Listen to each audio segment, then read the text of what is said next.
Hello Kuwait and Philippines, hello Middle East, and hello world. This is Ms. Rochelle from ICC Kuwait City Branch. And so, nandito tayo sa labas. Ayan. So, ngayon, pasok tayo dito sa aming office pa. Okay? So, pagpasok natin, ayan. So, makita nyo dito, nandito yung reception natin. So, kung gusto nyo mag-inquire, diretso lang kayo dito, magtatanong tayo kay Miss Lindy. Ayan. So, sa mga gusto din na magbayad ng kailang monthly fees, ayan. So, diretso lang kayo dito sa ating reception once papasok kayo dito sa office pa. Okay? So, now, nandito yung ating English enhancement course. So, meron silang classes dito.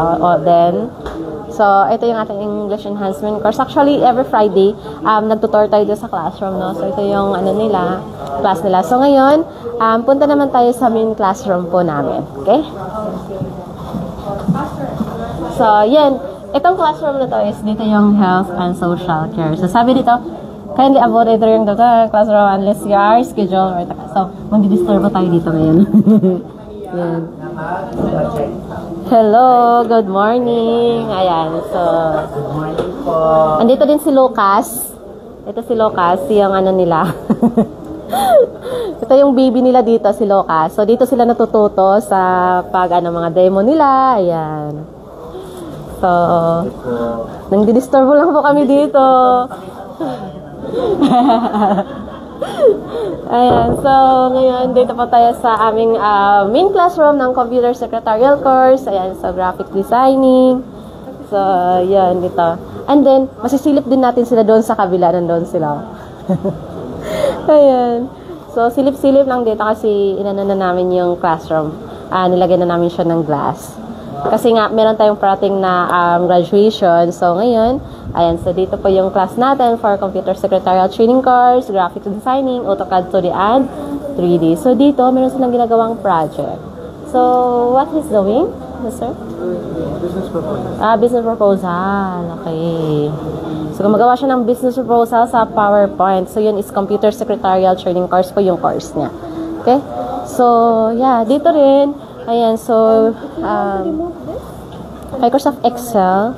So, meron siya ginagamitan siya ng mga formulas. So, sa Microsoft Excel, matutunan ninyo yung paggamit ng mga formulas and mga shortcuts. Ayan. So, dito rin, gumagawa din sila ng presentation. Okay. Bago sila po pag-iwalin, mag-lang po kayo. Ayan.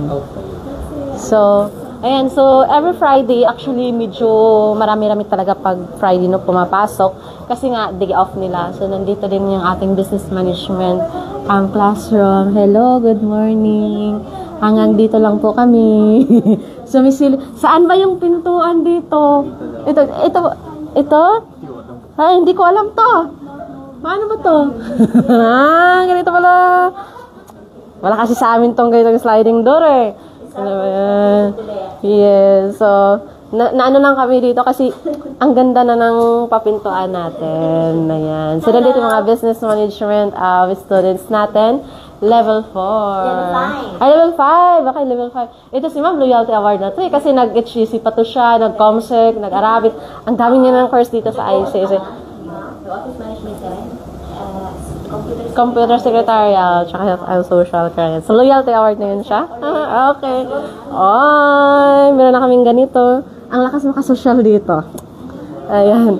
So, yun. And of course, so dito yung mga courses natin. Meron tayong Computer Secretarial, Office Management, Graphics, Video Editing course. Ayan, so sa mga gustong maging vlogger, web designing, web programming development, AutoCAD 2D and 3D, and meron tayong 3D Studio Max, and SketchUp, English Enhancement, and IELTS. So, pipili lang tayo kung ano yung course na gusto nating ipa-enroll. Of course, gusto na mag-upgrade ng kanilang skills sa computer, sa designing, lalo na kung ikaw ay nag-social media, meron kang online business, and so meron tayong graphics designing course and meron tayong social media advertisement designing course sa gustong matuto gumamit ng CapCut and Canva. yan siya sa social media advertisement designing course.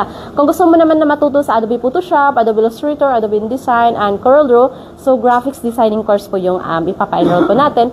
And kung gusto mong maging isang professional vlogger, mag-edit ng mga videos, ayan, so meron tayong multimedia and motion graphics or video editing course. Okay? So, yun. Ang kagandahan dito sa ICS, kasi flexible yung schedule ng klase natin. So, anytime na available kayo, kung every Friday lang yung day off ninyo, pwede tayong mag-attend ng klase every Friday or any day as long as we are open po from Friday to Wednesday, 9 a.m. to 7. Thursday lang po sarado yung ICS. Ayan. So, yan sa mga gusto na magkaroon ng skills, mag-upgrade ng skills habang nagtatrabaho dito sa ibang bansa po na yan. So, comment down below ng interested or message us directly in our WhatsApp number +96599302850. Thank you so much everyone, and muli ako si Ms. Rachel ang nagsasabing ICSA, your partner in success.